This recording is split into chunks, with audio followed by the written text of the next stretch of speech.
Hello friends, welcome to live session on learning with IGNU. I am Suman Atreya, Charter Accountant, and we have with us Professor Sunil Kumar from School of Management Studies. Today we are going to have a discussion on tax planning for individual SSE.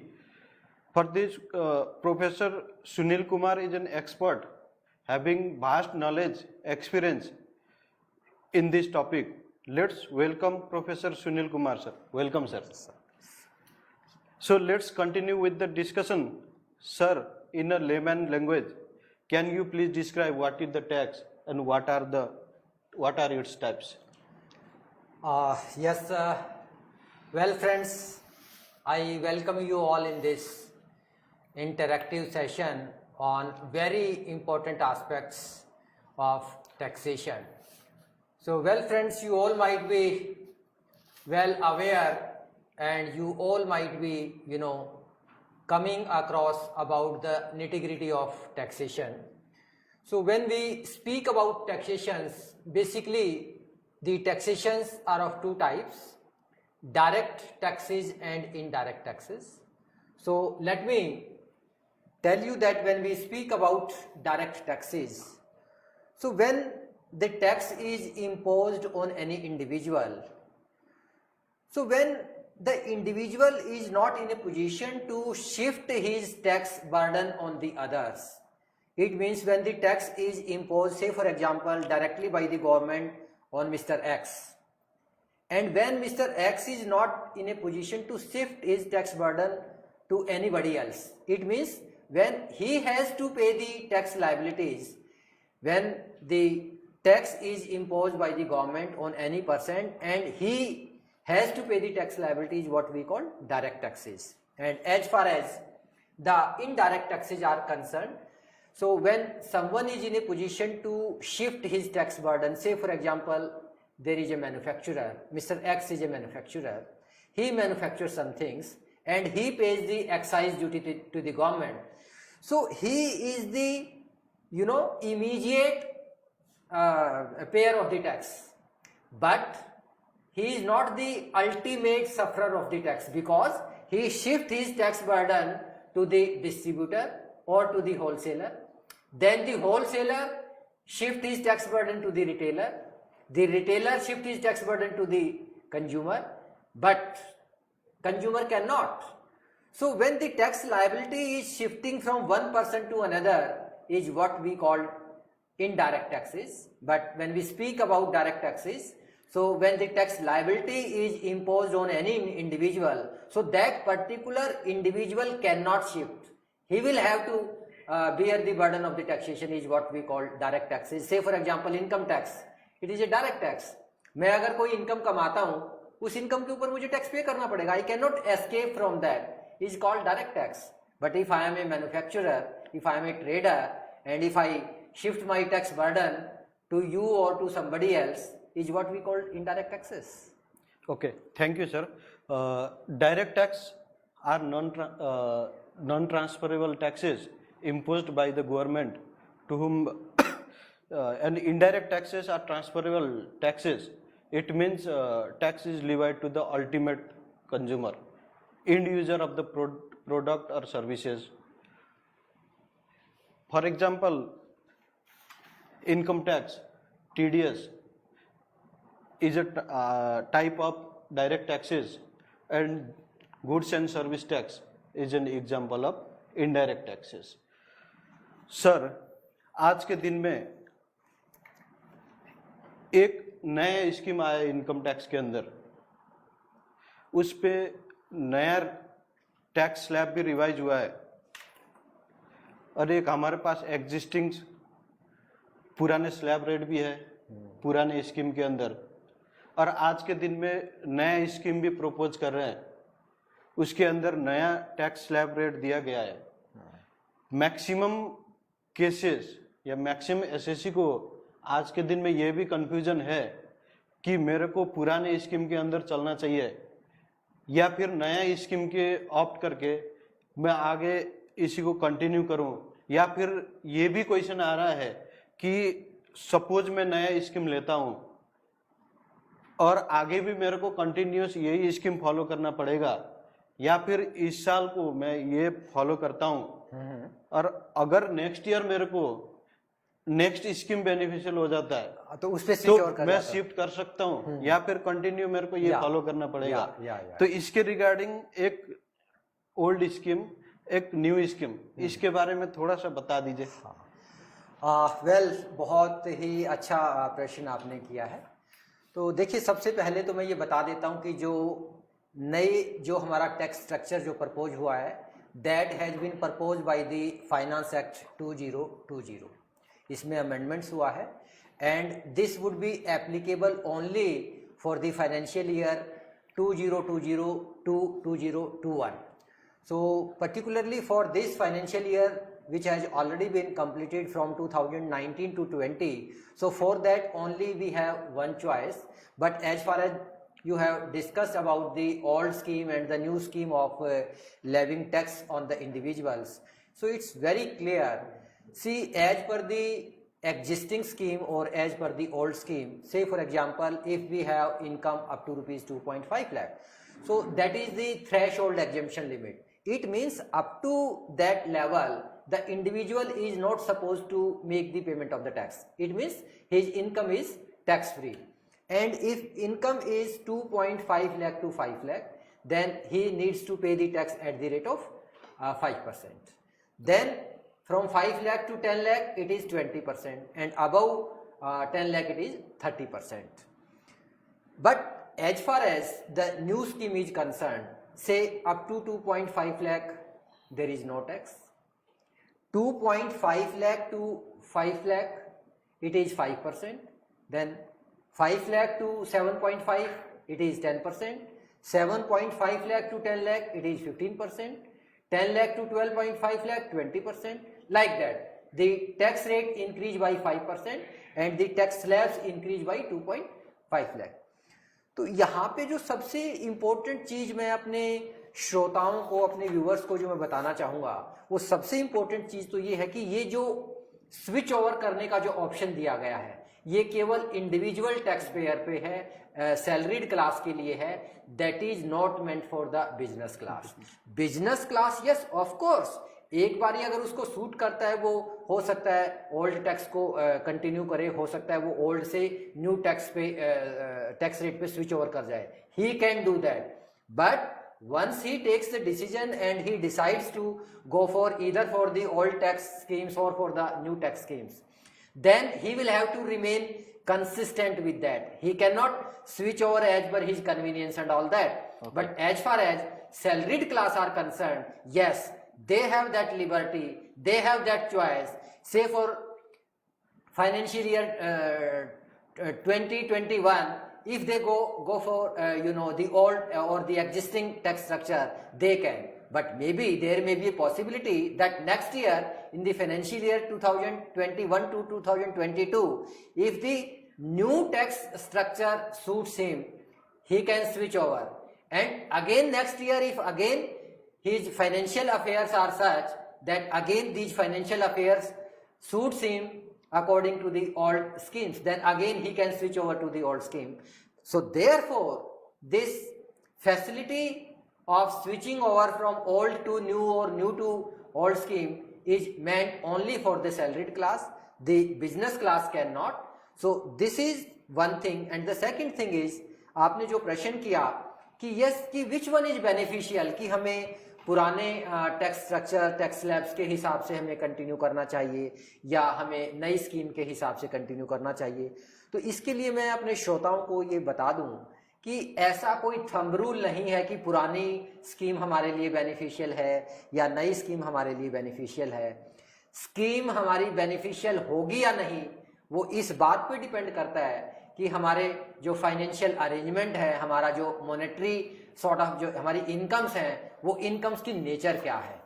अगर assessee claims, deductions, rebates, reliefs, अगर वो ज्यादा claim करता है, अगर उसके पास scope है ज्यादा एग्जम्पशंस, रिबेट, रिलीफ्स क्लेम करने का, तो मैं बिल्कुल ये उनको हिदायत देना चाहूँगा, उनसे रिक्वेस्ट करना चाहूँगा, उनको ये सजेस्ट करना चाहूँगा, उनको ये एडवाइस करना चाहूँगा कि हमेशा they should continue with the existing and they should continue with the old scheme of tax rates and slabs of income.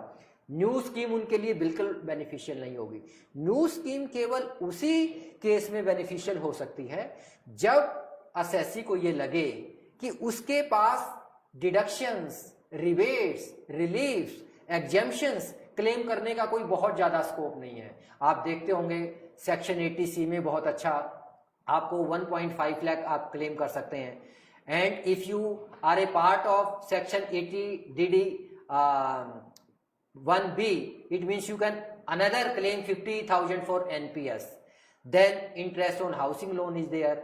One can claim up to rupees 2 lakh as far as the interest on housing loan is concerned if the house is self-occupied. And if the house is rented by the assessee, then there is no limit, then there is no restrictions. Whatever amount of interest that has been paid on account of taking the loan either for the construction or for the buying of the house or for the repairs and renovation of the house, so he can claim up to unlimited amount as far as the house property is let out. तो सबसे जो important aspect है वो यही है कि अगर आपके पास rebates, relief, deductions, exemptions claim करने का स्कोप है तो आप बिल्कुल एग्जिस्टिंग स्कीम से जाइए, आपको मैक्सिमम बेनिफिट मिलेगा। कोई नई स्कीम पे स्विच ओवर करने का कोई पॉइंट ही नहीं बनता है। हाँ, अगर आपको लगता है कि भाई कोई बहुत ज्यादा स्कोप नहीं है, आप 80C की भी क्लेम नहीं कर पा रहे हैं, इंटरेस्ट ऑन लोन की भी नहीं कर पा रहे हैं, अदर आपको हाउस रेंट अलाउंस की है, अदर आपको एग्जेम्पशन है वो क्लेम नहीं कर पा रहे हैं, तो उस केस में नई स्कीम पे जाने का कोई ज्यादा पॉइंट बनता नहीं। Okay, thank you sir.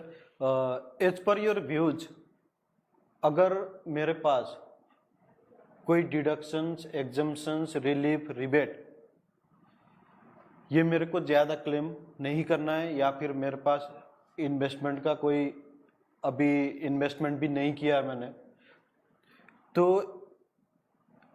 मेरे को नए स्कीम पे जाना चाहिए, ऑप्ट करना चाहिए। अगर मेरे पास ये सारा ऑप्शन अवेलेबल है तो फिर एग्जिस्टिंग स्कीम को कंटिन्यू रखना चाहिए। बिल्कुल। Okay, thank you. इसी में सर एक क्वेश्चन ये भी आ रहा है कि जो एग्जिस्टिंग सैलरी होल्डर है, सैलरी पर्सन है, इससे पहले मैं एक बात कहना चाहता हूँ आपसे। According to your views, according to your views, जो सैलरीड पर्सन है, एम्प्लॉय, वो अपने बेनिफिट्स के अकॉर्डिंग ईयर वाइज ईयर उसको स्कीम को चेंज कर सकते हैं, बट एज ए एम्प्लॉयर और सेल्फ एम्प्लॉयड पर्सन आपने एक बार उसको ऑप्ट कर लिया तो फिर बाद में उसको चेंज नहीं कर सकते, इसको कंटिन्यू लेके जाना चाहिए। आपके पास कोई ऑप्शन नहीं बचेगा। ओके, देन आफ्टर मेरे पास एक क्वेश्चन ये भी आ रहा है, सपोज मैं एग्जिस्टिंग सैलरीड पर्सन हूँ,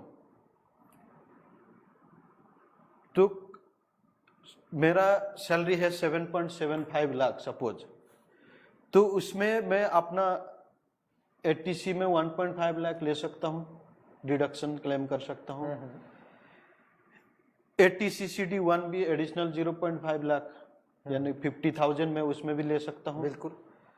80D 25,000 for self and spouse and children. Senior citizen के केस में एक्सक्लूडिंग सीनियर सिटीजन मिनिमम 25,000 में ये ले सकता हूँ, subject to the 50,000 rupees in case of senior citizen parents. Then net income will be 5 lakh rupees after deduction of all of the above investments. Then also I can get the rebate under section 87A. Of amount rupees 12,500. If the income is less than 5 lakh rupees. Then in this case, net taxable tax liability will be 0। इसमें हम एक काम ये भी कर सकते हैं, अगर मेरे पास सपोज होम लोन भी चल रहा है तो मैं 2 लाख रुपीज का इंटरेस्ट का अमाउंट भी क्लेम कर सकता हूँ। बिल्कुल बिल्कुल कर सकते हैं। उसके अकॉर्डिंगली 7.75 लाख रुपीज उसमें 2 और प्लस 2 लाख 9.7 9.7 लाख आप अपनी टैक्स लायबिलिटी को जीरो कर टैक्स सकते लायबिलिटी हैं। को मैं जीरो कर सकता हूँ। इसके बारे में देखिए, आपने बहुत अच्छा ऑपरेशन किया है। असेसी को हमेशा इस बात का ध्यान रखना चाहिए कि सेक्शन 87A में इनकम टैक्स एक्ट 1961 में हमारे पास बड़ा क्लियर प्रोविजन है कि if the income of the individual is up to ₹5 lakh, in that case he can claim the rebate under section 87A up to ₹12,500. So we should, make it sure while making the financial affairs in such a way that our income, taxable income, does not exceed 5 lakh rupees. So once you ensure this limit of ₹5 lakh, you would be able to minimize your tax liability to the extent of zero. It means you are not under the obligation to make the payment of tax, even a single penny, as a tax liability to the government. So therefore, जैसे कि आपने कहा कि आपने under section 24 of income tax act आपने 2 लाख रुपए की interest on housing loan का भी क्लेम किया, आपने 2 लाख रुपए अंडर सेक्शन 80C भी क्लेम किया। तो बिल्कुल ये अच्छा है, असेसी को इस बात का जरूर ध्यान रख लेना चाहिए कि किसी भी तरीके से उसे ज्यादा जितने इनकम टैक्स एक्ट में एग्जम्पशन हैं, रिबेट्स हैं, रिलीफ्स हैं, जितनी वो क्लेम कर सकता है लीगली उसको क्लेम करना चाहिए। और कोशिश ये करनी चाहिए कि अगर पॉसिबल हो सके तो वो अपनी इनकम को अगर वो 5 लाख रुपए तक ले आता है तो फिर वो जो हमारी टैक्स स्लैब्स और रेट है कि if income is up to 2.5 lakh, it is the minimum threshold exemption limit कि कोई टैक्स नहीं है, 2.5 से 5 लाख रुपए पर 5%। वो 2.5 लाख से 5 लाख रुपए की इनकम पे 5% टैक्स तभी लगता है जब हमारी टैक्सेबल इनकम 5 लाख रुपए से ज्यादा हो। तो अगर if we are in a position to make the arrangement of our financial affairs in such a scientific, in such a very logic and justified way that it comes up to ₹5 lakh, then of course we would be able to minimize our tax liabilities up to zero. Okay, thank you sir. Suppose मैं अपना tax liability compute करने जा रहा हूं और मैं अपने investment के अकॉर्डिंग मैं डिडक्शन भी क्लेम कर रहा हूं। इसमें एक क्वेश्चन ये भी आ सकता है कि आपको टैक्स मैनेज भी करना है, टैक्स प्लानिंग भी करना है। सर, जब टैक्स प्लानिंग मैनेजमेंट करेंगे उस टाइम टैक्स इवेजन को भी ध्यान में रखना है और टैक्स अवॉइडेंस की बात भी आ जाता है। तो ये 4 पॉइंट्स को ध्यान देते हुए मैं अपना टैक्स लायबिलिटी कंप्यूट करना चाहता हूं। तो ये अपना ये 4 points, tax evasion, tax avoidance, tax planning, tax management, इसको आप एक बार क्लेरिफाई कर देंगे ताकि मैं अपना without penalty, interest, prosecutions, each and everything जो कॉन्सिक्वेंसेस है उससे भी बचना चाहता हूं और लीगल वे से टैक्स लायबिलिटीज भी मिनिमाइज करना चाहता हूं। और इन सब को मिनिमाइज करके टैक्स लायबिलिटी मैं टैक्स पेमेंट भी करना चाहता हूं। इसके लिए ये 4 पॉइंट्स आप एक बार क्लियर कर देंगे। बहुत अच्छा आपने पूछा। देखिए, मैं अपने श्रोताओं को ये बता दूं कि जो ये आपने बात की है टैक्स प्लानिंग की, टैक्स इवेजन की बात आती है, टैक्स अवॉइडेंस की आती है, टैक्स मैनेजमेंट की आती है।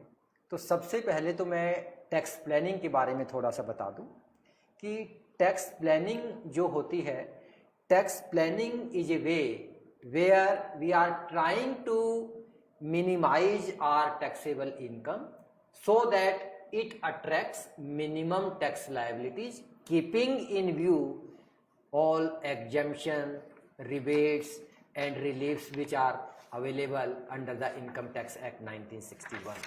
It means very religiously we are making the use of advantages which are given in the Income Tax Act 1961. But the second important aspect is tax evasion. So if I, make my financial affairs, if I arrange my financial affairs in such a way that I want to minimize the tax liability by violating the norms, by violating these rules and regulations of Income Tax Act 1961.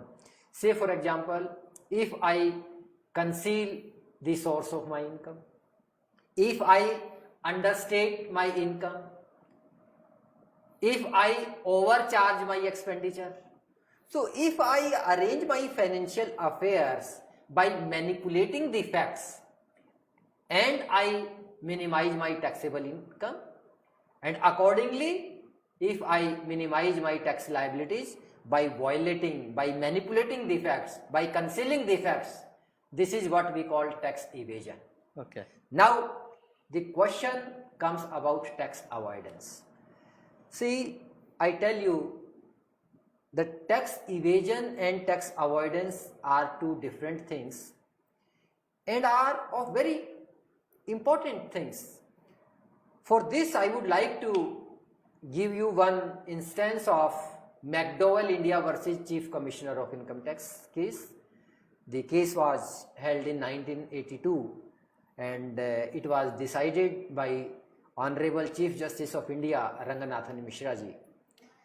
So when I do not violate the rules and regulations, when I do not violate the provisions of the Income Tax Act 1961, but if my intentions are to defeat the spirit of the law, if I want to kill the spirit of the law, at the same time I am not violating the provisions, I am not violating the rules and regulation, I am following all rules and regulation, but my spirit is not fair and I want to kill the spirit of the laws, is called tax avoidance. Say for example, एक बहुत funny और एक बहुत interesting मैं आपको example देता हूँ.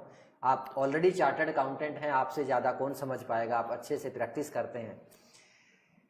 से under section 24 of income tax act हम इंटरेस्ट ऑन लोन की डिडक्शन लेते हैं.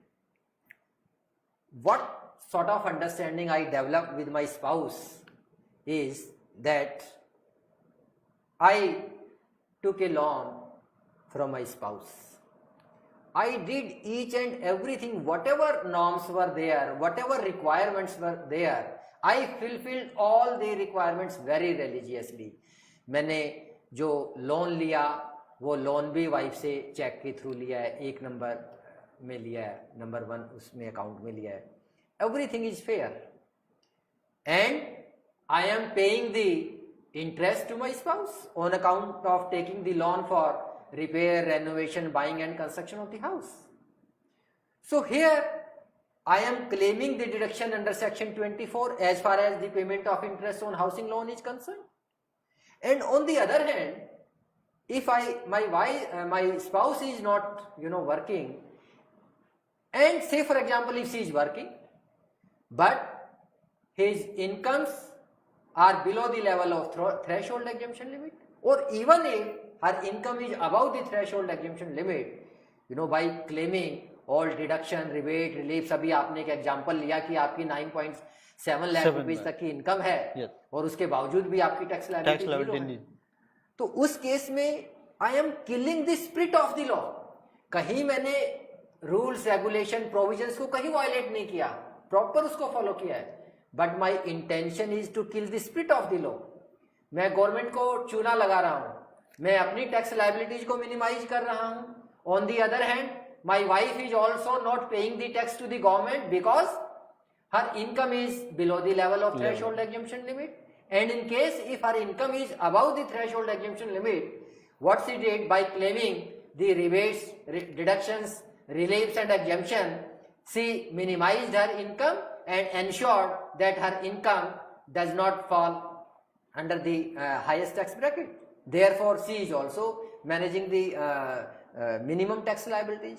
So this is the example of tax avoidance, where the assessee do not violate the provisions, but his intention is very clear to minimize the tax liabilities by killing the spirit of the law, or by taking the loopholes which are available in the Income Tax Act 1961. So very simple, if I take the advantages of the loopholes which are available, and if I defeat the spirit of the law, and by following by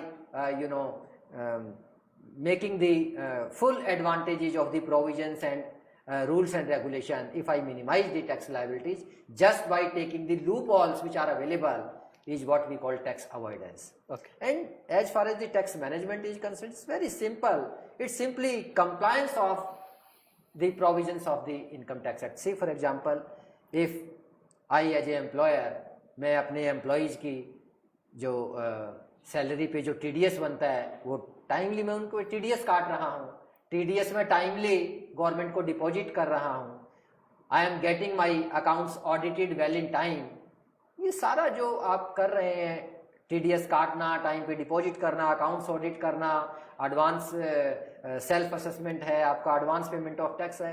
so compliance with the provision of income tax act is what we call tax management, and it is mandatory for every SSC.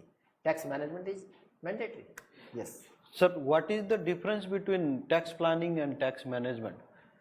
सी, अभी जैसे मैंने आपको बताया कि tax planning और tax management is simply restricted to the compliance of the provisions of the Income Tax Act, and tax planning is done keeping in view the tax management into consideration.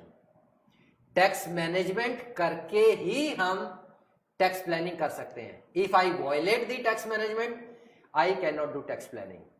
So that way you can call that tax planning is the part of tax management. Tax management is a broader term.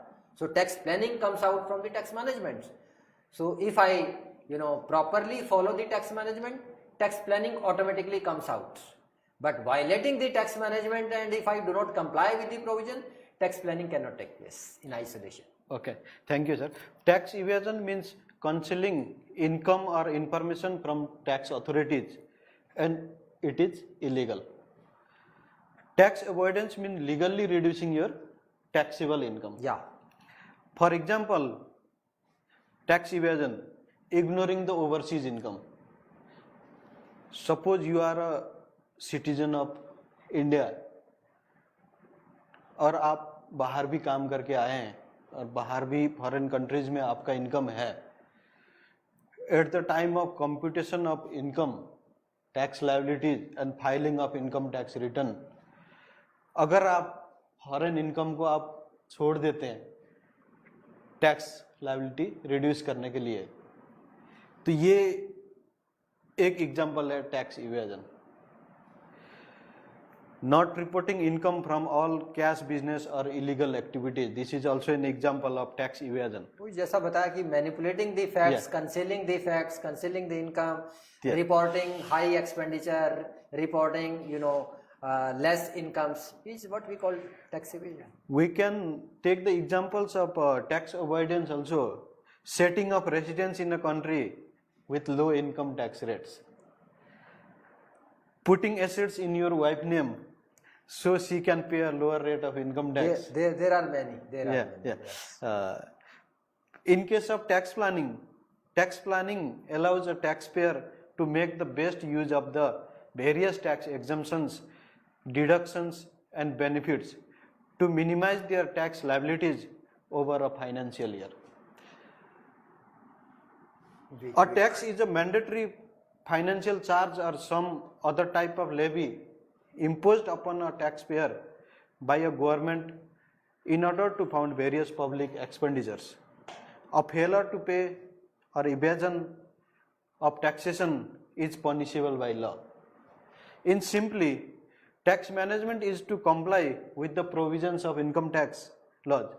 It deals with the filing of income tax returns, filing of TDS returns, getting the tax audited, deducting TDS, payment of advance tax, self-assessment tax, etc., which else from interest, penalty and prosecution. Tax management helps in avoiding payment of interest, penalty and prosecutions. And in case we are going to differentiate between the tax planning and tax management, the objectives of tax planning is to minimize the tax liability, where the objectives of tax management is to comply with the provisions of the income tax laws. Tax planning relates to the future period, where tax management related to past, present and maybe also for future period. True. In case of past, assessment proceedings, various appeals, revisions. In case of present, filing of return, payment of advance tax. In case of future, to take corrective actions. Tax planning helps in minimizing the tax liability in a short term and in case of long term also. While tax management helps in avoiding payment of interest, penalties, prosecutions. And further one thing, tax planning is optional and tax management is essential for every SSC. Very true. Sir, after this point, एक common question ये भी है कि एक salaried person है, in one case suppose मैं employ हूं और मेरा सिर्फ सैलरीड इनकम है, और इन सेकंड केस मैं एम्प्लॉय हूं, सैलरी इनकम भी है, साथ में एक इनकम फ्रॉम हाउस प्रॉपर्टी भी है. In third case salary income भी है, इनकम फ्रॉम हाउस प्रॉपर्टी भी है और कैपिटल गेन भी है. इन फोर्थ केस मेरा सैलरी इनकम भी है, कैपिटल गेन भी है, income from more than 2 house property. तो मेरे को ये कंफ्यूजन है, जब मैं अपना ITR फाइल करता हूं या करने जाता हूं, तो अभी मेरे को आप एक बार जस्टिफाई कर दीजिए, बता दीजिए कि मेरे को इन चारों केस में कौन कौन से ITR फाइल करना है, ताकि मेरे को आगे डिपार्टमेंट से भी इश्यू ना आए और अपना रिटर्न भी करेक्ट ITR फॉर्म पे मैं फाइल कर सकूं. Well, it's very valid point which you have raised, and it's gaining lot of importance these days. See, when we have to file the income tax return, तो generally हमने देखा होगा हम ITR 1 भरते हैं. जनरली सैलरीड क्लास के लिए ITR 1 भरा जाता है, लेकिन इसका मतलब कभी भी ये नहीं है कि केवल ITR 1 ही भरा जाता है सैलरीड क्लास के लिए. तो इसके लिए कुछ जो इम्पोर्टेंट एस्पेक्ट्स हैं जो मैं अपने श्रोताओं को बता दूं कि कौन कौन से वो इम्पोर्टेंट एस्पेक्ट्स उनको ध्यान रखने चाहिए जब वो ये डिसाइड करें कि उनको ITR 1 भरना है, ITR 2 भरना है या ITR 3 भरना है. It means which ITR form is applicable for what kinds of assessees. See, when we talk about salaried class, जब हमें पता है कि when the income of a salaried person does not exceed up to ₹50 lakh, एक तो ये जरूर ध्यान रख लीजिएगा कि अगर हमारी इनकम 50 लाख रुपए तक है और हमें जो हाउस प्रॉपर्टी से जो इनकम हो रही है that is restricted to only 1 house property, और हमारे को इंटरेस्ट इनकम भी हो रही है, तो उस केस में आप ITR 1 के लिए जा सकते हैं. ओके. लेकिन जहां आपकी इनकम 50 लाख रुपए से ज्यादा हुई और इन case if the income arises from the house property is more than from 1 house property, तो उस केस में आपको जो है ये ध्यान रख लेना चाहिए कि बिल्कुल भी आपको ITR 1 नहीं भरना पड़ेगा. इस केस में आपको 2-3 चीजें मैं और भी आपको ये बता देता हूं. For example, if you are a director in a company लेकिन अगर आपकी इनकम 50 लाख रुपए तक है, ये कुछ जो एक्सेप्शंस और कुछ जो पॉइंट्स एक असेसी को ध्यान में रखने चाहिए। और if you held the unlisted equity shares of a company, or if you have derived any capital gains, तो उस केस में आपको ITR 2 भरना ही पड़ेगा, ITR 2 फॉर्म लेना पड़ेगा। अगर आपके पास if you have the income from house property more than one house property, अगर आपकी इनकम 50 लाख रुपए से ज़्यादा है, अगर आप डिडक्शंस क्लेम करते हैं अदर सोर्सेज में, इनकम फ्रॉम अदर सोर्सेज में, अगर आप एक्सेप्ट इंटरेस्ट और डिडक्शंस क्लेम करते हैं तो भी आपको ITR 2 में जाना पड़ेगा। और कैपिटल गेन्स की इनकम है, ITR 2 में जाना पड़ेगा। अगर आपकी इनकम फ्रॉम एग्रीकल्चर वो भी अगर 5,000 रुपए से ज्यादा है तो भी आपको ITR 2 में जाना पड़ेगा। तो ये चीजें आपको जरूर ध्यान में रख लेनी चाहिए। और अगर आपको ये लगता है कि if you have derived any income from business and profession, तो उस केस में आपको ITR 3 में जाना ही पड़ेगा। तो इसलिए थोड़ा ये जरूर ध्यान रख लेना चाहिए कि आपकी सोर्सेज ऑफ इनकम्स क्या क्या हैं। तो अगर आपकी 50 लाख रुपए तक है, एक ही हाउस प्रॉपर्टी से इनकम हो रही है, इंटरेस्ट इनकम हो रही है, तो आप ITR 1 के लिए जा सकते हैं। बट वो चीज जरूर ध्यान रख लीजिएगा, अगर एक से ज्यादा हाउस प्रॉपर्टी से इनकम हो रही है, इनकम 50 लाख रुपए से ज्यादा है, एग्रीकल्चर इनकम आपकी 5 लाख रुपए से 5,000 रुपए से ज्यादा है, कैपिटल गेन्स भी आपको मिल रहा है, आप किसी कंपनी के अनलिस्टेड इक्विटी शेयर्स भी आपके पास हैं, if you are a director in a company, ऐसी सिचुएशंस आ जाते हो आपको ITR 2 पे जाना ही पड़ेगा, ITR 2 भरना पड़ेगा। और जैसे ही आपकी income from business and profession include हो जाती है, आपको ITR 3 पे जाना पड़ेगा, ITR 3।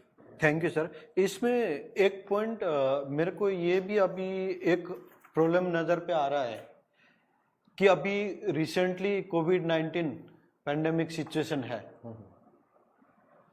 अभी मैंने अपना बुक्स ऑफ अकाउंट्स भी मेंटेन नहीं किया है। ओके। अभी नॉर्मली अपना income tax return due date होता है 31 जुलाई। ओके।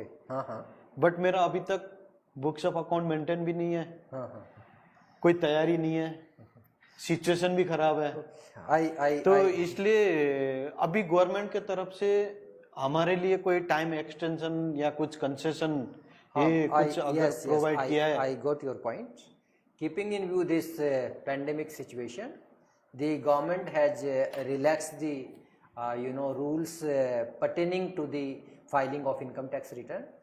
जनरली जो हमारी इनकम टैक्स रिटर्न फाइल करने की जो फॉर इंडिविजुअल असेसी, तो जो हमारी डेट होती है वो 31 जुलाई होती है। बट इस पेंडेमिक सिचुएशन को ध्यान में रखते हुए जो हमारे टैक्स पेयर्स हैं, जो असेसी हैं, उनकी भावनाओं की कदर करते हुए, भावनाओं का ध्यान रखते हुए गवर्नमेंट ने इसको एक्सटेंड करके 30 नवंबर कर दिया है। तो हमें बिल्कुल भी पेंडेमिक सिचुएशन में पैनिक होने की ज़रूरत नहीं है। तो ये गवर्नमेंट ने एक बहुत अच्छा गवर्नमेंट का स्टेप है। उन्होंने बिल्कुल ये एक लॉजिकल भी है कि ऐसी सिचुएशन में जहाँ पे पूरा वर्ल्ड स्टैंड स्टिल हो गया हो, तो ऐसी सिचुएशन में तो ये तो मिनिमम एक रिलैक्सेशन है जो रिक्वायर्ड है वो देनी चाहिए। तो वो बिल्कुल गवर्नमेंट ने उन सभी चीज़ों को ध्यान में रखते हुए दिया। तो अब इसको बढ़ा करके जो डेट 30 नवंबर कर दी गई। Okay. As per the extension order मैं अपने return filing without any interest, late fees, penalty मैं 30 नवंबर तक फाइल कर सकता हूँ। बिल्कुल बिल्कुल। ओके। जब मैं अपना टैक्स लायबिलिटी कंप्यूट करता हूँ, उस टाइम एक सेक्शन है 87A of income tax act 1961 regarding the rebate. तो ये रिबेट किसको मिलता है, कितने अमाउंट तक मिलता है, तो इसको कैसे कैलकुलेट करते हैं, एक बार इसके बारे में भी बता दीजिए। अभी हमने इसके बारे में डिस्कस किया था सेक्शन 87A के बारे में। तो बड़ा सिंपल सा है ये 87A की रिबेट एक इंडिविजुअल असेसी को, हम रेजिडेंट वो जरूर होना चाहिए, रेजिडेंट असेसी को देते हैं। क्योंकि हमारे इनकम टैक्स एक्ट में प्रोविजन है कि there are 3 sort of residential status of the assessee, कि either he must be a resident and then non resident and then ordinary resident, not, और there are sort of things. तो इस case में एक तो उसको रेजिडेंट होना बहुत ज़रूरी है, नंबर 1। दूसरा 87A की जो रिबेट है वो केवल उन्हीं असेसी के लिए एप्लीकेबल है those who are having income up to ₹5 lakh.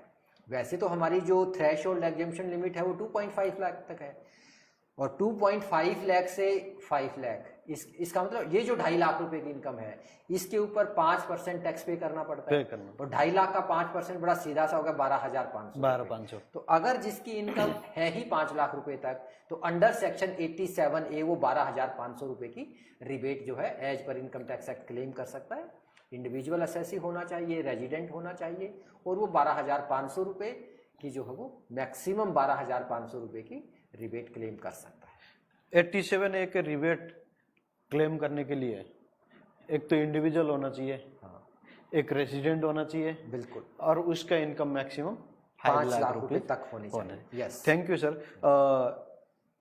इसमें एक क्वेश्चन ये भी आता है कि एक स्टैंडर्ड डिडक्शन भी होता है सर, जब हम सैलरी के इनकम टैक्सेबल इनकम कैलकुलेट करते हैं, उसमें एक टर्म से स्टैंडर्ड डिडक्शन, उसमें भी हमारे पास कुछ डिडक्शन मिल जाता है standard. I got your points, very good. You know, अभी ये पहले स्टैंडर्ड डिडक्शंस मिलती थी way back when I was doing my graduation and all that, हम पढ़ते थे स्टैंडर्ड डिडक्शन के बारे में, but later on it was withdrawn by the government. But अब फिर ये पिछले 3-4 साल से, मेरे ख्याल से 3 साल से शायद ये शुरू हुआ है। पहले 40,000 रुपए की मिलती थी, तो अब ये standard deduction in the present financial year 40,000 से बढ़ा करके 50,000 की है। तो ये जो स्टैंडर्ड डिडक्शंस जो सैलरीड पर्सन को जो मिलती हैं, ये 2 डिडक्शंस मिलती हैं। एक तो अंडर सेक्शन 16(1) और 16(2) 2 डिडक्शंस मिलती हैं। एक तो स्टैंडर्ड डिडक्शन मिलती है, वो सभी के लिए फ्लैट है 50,000 रुपए की, नंबर 1। नंबर 2, एक प्रोफेशनल टैक्स की डिडक्शन मिलती है, okay, under sub section 2 of section 16 under the income tax act 1961। तो ये जो प्रोफेशनल टैक्स की जो डिडक्शन है, ये बेसिकली स्टेट गवर्नमेंट लेविड करती है, और हर स्टेट गवर्नमेंट के अपने प्रोविजंस हैं, और ये बेसिकली टैक्स स्लैब्स को ध्यान में रखते हुए, से फॉर एग्जांपल मैं अगर कर्नाटका की बात करूं, क्योंकि हर स्टेट के अपने प्रोविजंस हैं कि अगर किसी इंडिविजुअल असेसी की income for example if the basic पे प्लस DA 15,000 रुपये तक है, और मैं जब 15,000 रुपये की बात करता हूँ, तो लगभग even a 4th class person, उसकी भी 15,000 रुपये मैं समझता हूँ कि आज के टाइम में होती है। तो अगर 15,000 रुपये तक है तो कोई प्रोफेशनल टैक्स नहीं लगता है। 15,000 से ज़्यादा है, 25,000 रुपये पर मंथ तक है, तो उसके ऊपर से फॉर एग्जांपल 10% लगा देती है, मतलब रेट है 1%, 2%, 3%। लेकिन इसमें मैं ये ज़रूर बताना चाहूँगा कि ये एक स्टेट गवर्नमेंट लेविड करती है, और ये एक इनडायरेक्ट टैक्स है, एम्प्लॉयर के ऊपर लगाते। एम्प्लॉयर जो है वो डिपॉजिट करता है, और एम्प्लॉयर क्लेम किससे कर लेता है? एम्प्लॉय से कर लेता है, तो वो स्टैंडर्ड डिडक्शन। तो इसलिए मैक्सिमम जो प्रोफेशनल टैक्स है वो लिमिट रखा गया है 2,500 रुपीज़। इनडायरेक्ट टैक्स है, स्टेट गवर्नमेंट लेवी करते हैं, और हर स्टेट गवर्नमेंट के अपने अपने जो है रूल्स एंड रेगुलेशन है इनके बारे में। ओके, अभी हम डिडक्शन की बात कर रहे हैं, इसी में सपोज मेरा कोई इंटरेस्ट इनकम है सेविंग अकाउंट से, हाँ, तो इसके रिगार्डिंग भी कोई एग्जम्पशन मुझे मिलेगा, डिडक्शन मिल जाएगा? हाँ, देखिए इसके बारे में आपको जो मेरी एक एडवाइस रहेगी अपने करदाताओं को, जो हमारे असेसीज हैं, और जो मेरे व्यूअर्स हैं, लिसनर्स हैं, मेरे लर्नर्स हैं, हमारे जो बीकॉम कर रहे हैं, तो वो इनकम टैक्स का एक पेपर होता है बीकॉम में, हमने भी पढ़ा था जब हम बीकॉम करते थे, आज से 20-25 साल पहले, 30 साल हो गए हैं। तो जब इंटरेस्ट की बात आती है, तो इंटरेस्ट अगर हमारे को इंटरेस्ट इनकम सेविंग से हो रही है, चाहे वो पोस्ट ऑफिस सेविंग अकाउंट है, चाहे वो बैंक का सेविंग अकाउंट है, तो उस केस में एक रेजिडेंट असेसी को जो है वो 10,000 रुपये तक अंडर सेक्शन 80(tta) वो डिडक्शन क्लेम कर सकता है on account of interest on post office और बैंक डिपॉजिट्स, सेविंग के ऊपर। लेकिन इसके साथ साथ काफ़ी कन्फ्यूजन जो रहता है, वो मैं कन्फ्यूजन दूर कर देता हूँ। 80(tta) एंड (ttb) बोथ आर डिफरेंट। तो इसमें जब हम लोग कहते हैं कि नहीं सर ये तो 10,000 से बढ़ा करके 50,000 रुपये कर दिए हैं। तो मैं बिल्कुल क्लियर कर देना चाहता हूँ कि ये जो 50,000 रुपये की जो डिडक्शन है इंटरेस्ट की, एक तो सबसे पहले तो ये डिडक्शन केवल सीनियर सिटीजन्स के लिए है। Non senior citizen can not avail this deduction under section 80TB, number 1। Number 2, TTB की जो डिडक्शन है वो 50,000 रुपये तक की है मैक्सिमम। तो वो 50,000 रुपये तक की जो डिडक्शन है वो all types of interest, it is not confined to the interest on savings account, interest on saving accounts as well as interest on fixed deposit also. तो सभी प्रकार का जो इंटरेस्ट है वो 50,000। So basically it is a larger deduction and it is applicable only for the senior citizen, not for the ordinary person or not for the non senior citizens। तो 80TTA की है, वो ध्यान रखना चाहिए कि सेविंग अकाउंट के interest के लिए, और वो 10,000 रुपए तक है। एक रेजिडेंट एसएससी के लिए और जो भी हमारे नॉर्मल एसएससी होती है उनके लिए। लेकिन 80TTA जो है वो सीनियर सिटीजन के लिए है, और all types of interest income, चाहे वो सेविंग की है चाहे वो आपकी एफडी की है। तो ये जरूर चीजें ध्यान रखनी चाहिए। Okay, according to your views, under section 80TTA, an individual can claim for deduction on interest income up to rupees 10,000 per annum under this section. It is available for both individuals as well as Hindu undivided family. Yeah. The deduction is available on interest amount earned from a saving account held in a bank, or from saving accounts held in a post office, or from a saving account held with cooperative society which carries out banking business. Basically saving, interest on saving account. One exception in the income earned from fixed deposit or recurring deposit or time deposit held with any bank or financial institutions or post office is not eligible for deduction under this section. Very true. Further, in case of section 80TTB, it is only applicable for senior citizen. Sir, furthermore, what about the deduction under section 80GG? Suppose मैं as a employee company में मेरे को HRA नहीं मिल रहा है, but मैं अपना जहाँ पे रह रहा हूँ रेंटेड हाउस या रेंटेड हाउस है, मैं वहां पे रेंट पे कर रहा हूँ, मेरा रेंट जा रहा है, बट मेरे को मेरा सैलरी इनकम में हाउस रेंट अलाउंस का पार्ट नहीं है। ओके। तो इस केस में मैं कुछ बेनिफिट ले सकता हूँ, क्लेम मिल जाएगा इसमें? तो देखिए, जो 2-3 इंपॉर्टेंट चीजें हैं जो मैं अपने लिसनर्स को बताना चाहूंगा। सबसे इंपॉर्टेंट एस्पेक्ट ये है कि जब हम हाउस रेंट अलाउंस की बात करते हैं, which is meant for the salaried class and those who are living in a rented premises and paying the rent to the landlord. तो जो those who are living in a rented premises and paying the rent but not getting any sort of house rent allowance, हो सकता है वो self employed हो सकता है कि वो सैलरीड हो बट हाउस रेंट अलाउंस उनका सैलरी का पार्ट ना हो। तो उस केस में बिल्कुल गवर्नमेंट ने ये उनको रिलीफ दी है, और रिलीफ दिए अंडर सेक्शन 80GG। तो इसमें जो 2-3 इंपॉर्टेंट एस्पेक्ट्स जो मैं बताना चाहूँगा कि कितने अमाउंट की डिडक्शंस मिलेगी, कैसे मिलेगी, क्या उनको प्रिकॉशंस लेने चाहिए। तो सबसे पहली चीज़ तो ये है कि इसमें उनको ये इंश्योर कर लेना चाहिए कि at any time during the financial year when they are claiming this deduction under section 80GG on account of making the payment of the rent to the landlord, कि they should not be in a possession of any house property. Number 1, neither the assessee himself nor his or her spouse, his parents, his minor children, so they should not be in the possession of the house property. ये जरूर उनको ensure कर लेना चाहिए। If they are in the possession, they cannot. Number 1.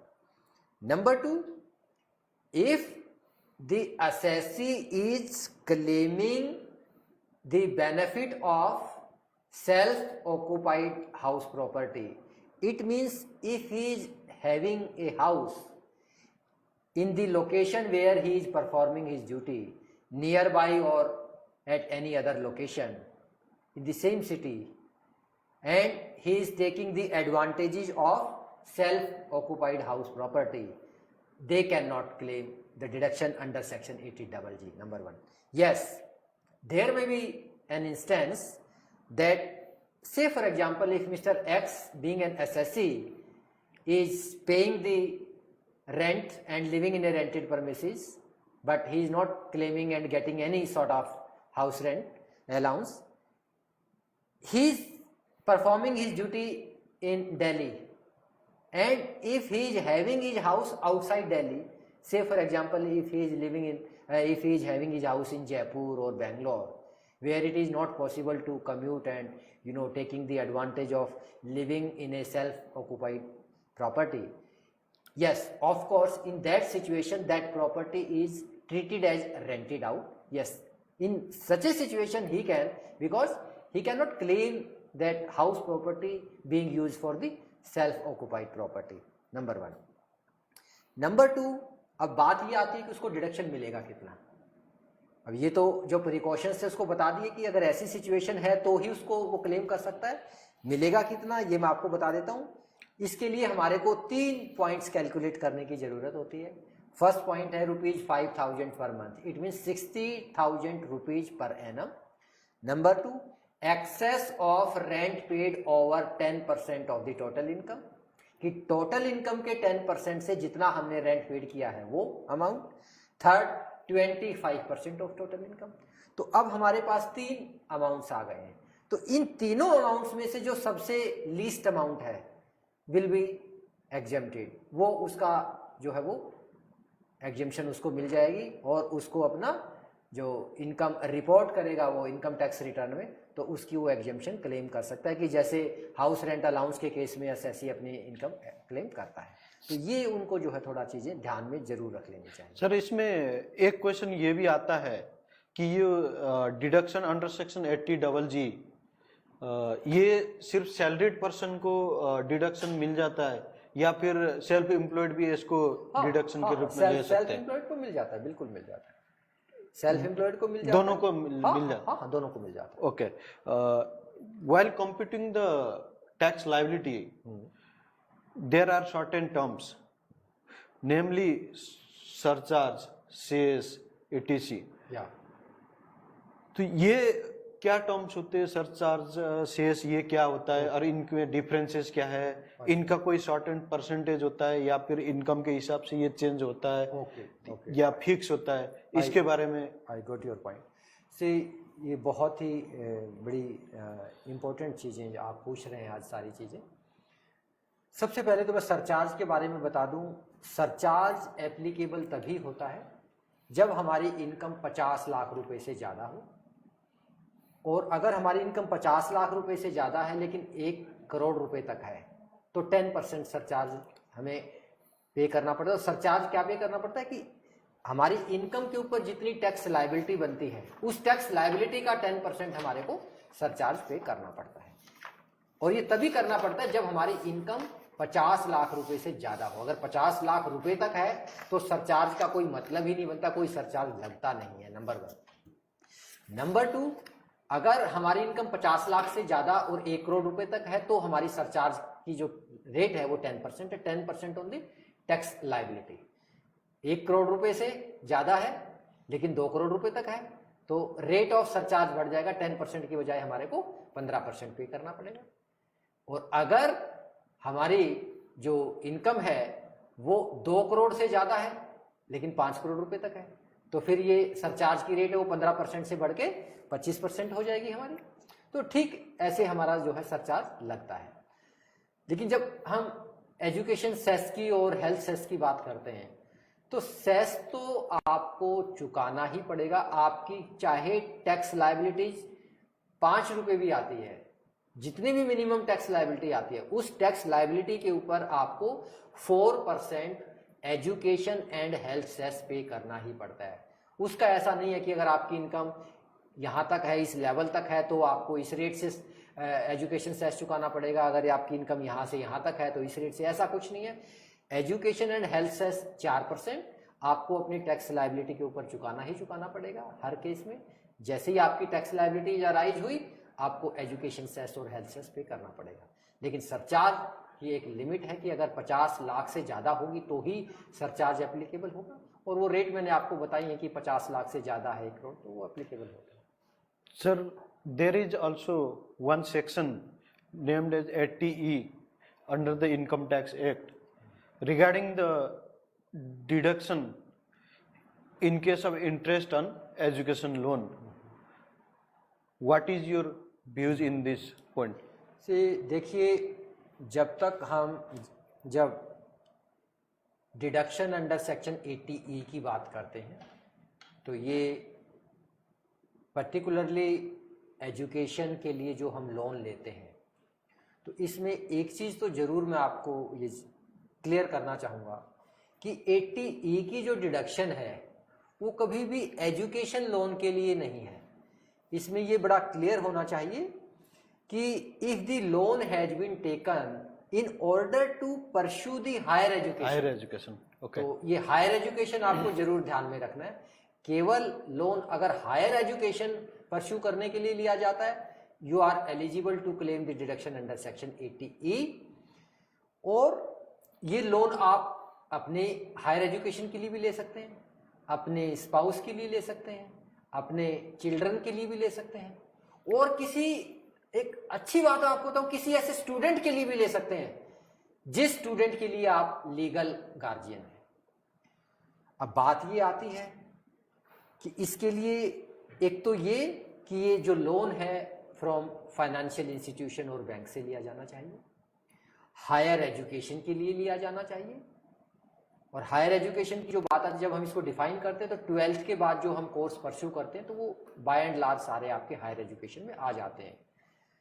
फिर अच्छा, कोई जरूरी नहीं है, कुछ लोगों के दिमाग में ये भी रहती है कि if you pursue your higher education outside India and if you take a loan for pursuing higher education outside India तो ही आपको 80 की, ऐसा कुछ नहीं है।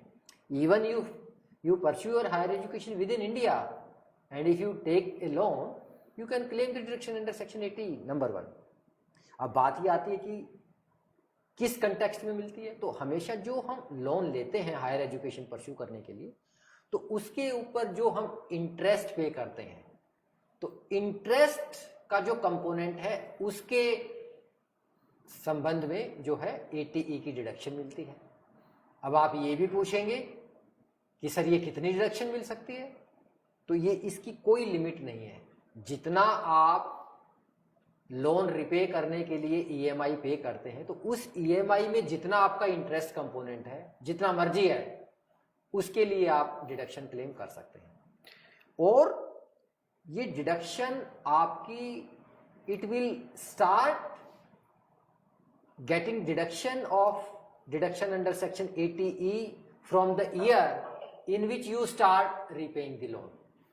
और ये भी मैं आपको एक चीज और बता देता हूं कि ये इंटरेस्ट की डिडक्शन आप मैक्सिमम 8 साल तक क्लेम कर सकते हैं। 8 साल और till the time you make the repayment of your loan, तो उसमें जो इंटरेस्ट कंपोनेंट है उसका विच एवर इज अर्लियर। तो जैसे ही अगर आपका इंटरेस्ट कंपोनेंट का पार्ट 8 साल से पहले फिनिश हो जाता है तो आपकी जो डिडक्शन वहीं पे आपकी सीज हो जाएगी, फिर आपको आगे 8 साल तक नहीं मिलेगी, क्योंकि जब मिलती ही आपको इंटरेस्ट के कंपोनेंट्स के लिए है, and when interest component is already cease, say for example after span of 5 year, तो आपको 5 साल तक ही मिलेगी, 5 साल के बाद आपको डिडक्शन नहीं मिल पाएगी। तो ये आपको ध्यान रखना है। Sir, according to your views, deduction under section 80E is allowed subject to, एक तो आपको हायर एजुकेशन के लिए मिल जाएगा, बिल्कुल हायर एजुकेशन के लिए आप यहाँ भी इंडिया के अंदर भी कर सकते हैं, बाहर भी कर सकते हैं, उसमें कोई रेस्ट्रिक्शन नहीं है। रेस्ट्रिक्शन नहीं। और ये मैक्सिमम 8 साल के लिए मिल सकता है मैक्सिमम। और ये आपको फैमिली मेंबर, सेल्फ और अपना डिपेंडेंट या कोई लीगल, हाँ ठीक है, गार्जियन के रूप में अगर आप हैं तो उसको बच्चे के लिए उसका क्लेम आपको डिडक्शन अंडर 80E मिल जाएगा। और इसमें ये भी है, सपोज मैं लोन का EMI पे करता हूँ बैंक को, उसमें जो मेरा इंटरेस्ट पार्ट है बस उसी इंटरेस्ट अमाउंट को ही मैं क्लेम कर सकता हूँ, ना कि पूरा amount with including principal part. नहीं, केवल interest component, only interest component, केवल इंटरेस्ट ओके। और एक क्वेश्चन और भी है, सपोज मैं एम्प्लॉय हूं, नॉर्मली क्या होता है कि फॉर्म 16 एम्प्लॉयर एम्प्लॉय को प्रोवाइड करता है थ्रू द हार्ड कॉपी और through the soft copy, but in exceptional case suppose मेरे पास फॉर्म 16 का कॉपी नहीं है, आया भी नहीं, तो मेरे को टाइमली रिटर्न फाइल करना है, सही है, तो मैं इसके लिए क्या प्रोसीजर फॉलो कर सकता हूं? देखिए, एक तो मैं आपको बता दूं, आपने जो पॉइंट रेज किया है इट्स रियली वैलिड पॉइंट, कि बाय एंड लार्ज ऐसा नहीं होता है। जब आप एम्प्लॉय हैं तो एम्प्लॉयर आपको फॉर्म 16 देता ही। तो सबसे पहले मैं आपको ये बताना चाहूँगा कि फॉर्म 16 क्या होता है। Form 16 is nothing accept the detail of taxable income of the employees, whatever amounts which have been paid by the employer to the employee and which is taxable in the hand of the employees। और एक जब हम TDS की बात करते हैं तो employer is under the obligation to charge TDS on the payment of salaried income। तो जब employer अपने employee को सैलरी देता है तो रेगुलरली उसके ऊपर TDS वो डिडक्ट कर लेता है और क्वार्टरली उस TDS के अमाउंट को गवर्नमेंट को जमा करता है। तो फॉर्म 16 में केवल जो एम्प्लॉय की को जो सैलरी इनकम जो इनकम पे किया है उस इनकम की डिटेल, जो एम्प्लॉयर ने TDS चार्ज किया है उसकी डिटेल, और जो TDS चार्ज किया है और गवर्नमेंट को डिपॉजिट किया है उसकी डिटेल फॉर्म 16 में होती है। अब आपका नेक्स्ट प्रश्न ये था कि बाय एक्सेप्शनल केस में आपके पास फॉर्म 16 नहीं है and you want to file the ITR, you want to escape from the penalty, prosecutions, fines and all that। Yes, of course one should। तो उसके लिए विदाउट फॉर्म 16 भी क्या आप अपनी इनकम टैक्स रिटर्न फाइल कर सकते हैं? Yes, of course there are instances. इसके लिए बड़ा सीधा सा, मान लो आपको फॉर्म 16 नहीं भी मिलता है तो हर साल हर महीने आपको जो सैलरी इनकम मिलती है तो उसकी सैलरी इनकम की आपको पे स्लिप मिलती है, आपको जो एम्प्लॉयर सैलरीड इनकम दे रहा है उसकी डिटेल आपके पास आ जाती है, नंबर 1। नंबर 2 जो मैं आपको बताना चाहूँगा कि जब आप अपनी इनकम टैक्स रिटर्न फाइल करते हैं तो मैं सभी को ये एडवाइस करूँगा कि अपनी इनकम टैक्स रिटर्न फाइल करते वक्त वो 26 AS को कभी भी ना भूलें।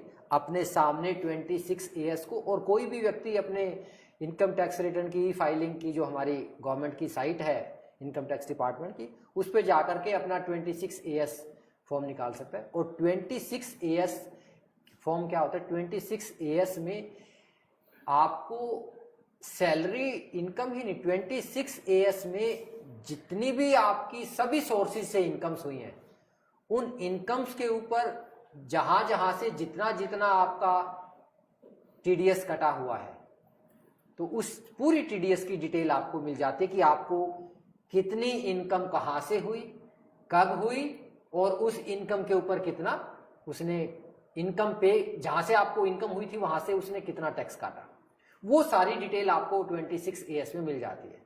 तो इसलिए मैं अपने श्रोताओं को, अपने स्टूडेंट्स को ये स्पेसिफिकली बताना चाहूँगा कि 26 AS अपने पास जरूर रख लेना चाहिए वो अपनी इनकम टैक्स रिटर्न फाइल करते। अगर उन्होंने 26 AS को अपनी इनकम टैक्स रिटर्न फाइल करते समय मैच नहीं किया, it means they are inviting the problem. और जब एक बार इनकम टैक्स वाले पकड़ते हैं ना तो फिर वो आगे पीछे का सारा रिकवर कर लेते हैं, वो छोड़ते नहीं हैं।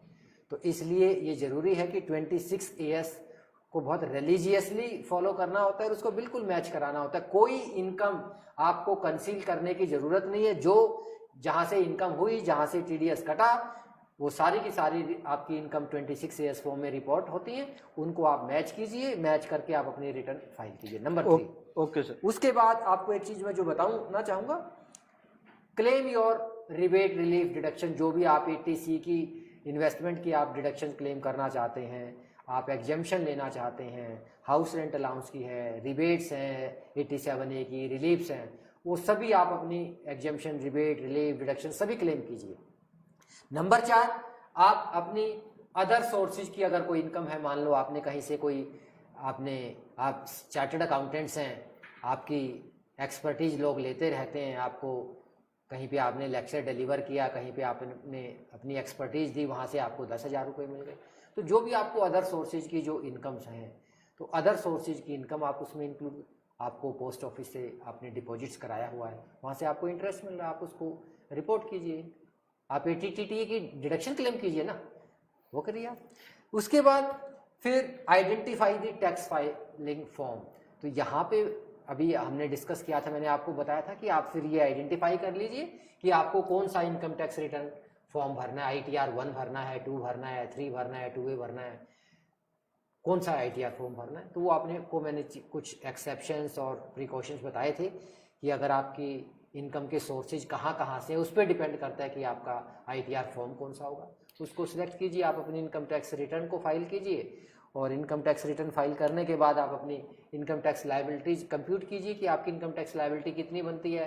रेट और स्लैब्स आपको दिए हुए होते हैं, इनकम टैक्स एक्ट ने प्रेस्क्राइब किए हुए हैं, उस रेट को आप अप्लाई कीजिए। एजुकेशन एंड हेल्थ सेस लगाइए आप, जो भी टैक्स लायबिलिटी बनती है, और 31 जुलाई से पहले भर दीजिए आप। ओके, कोई आपको पकड़ने नहीं आएगा। Sir one more question,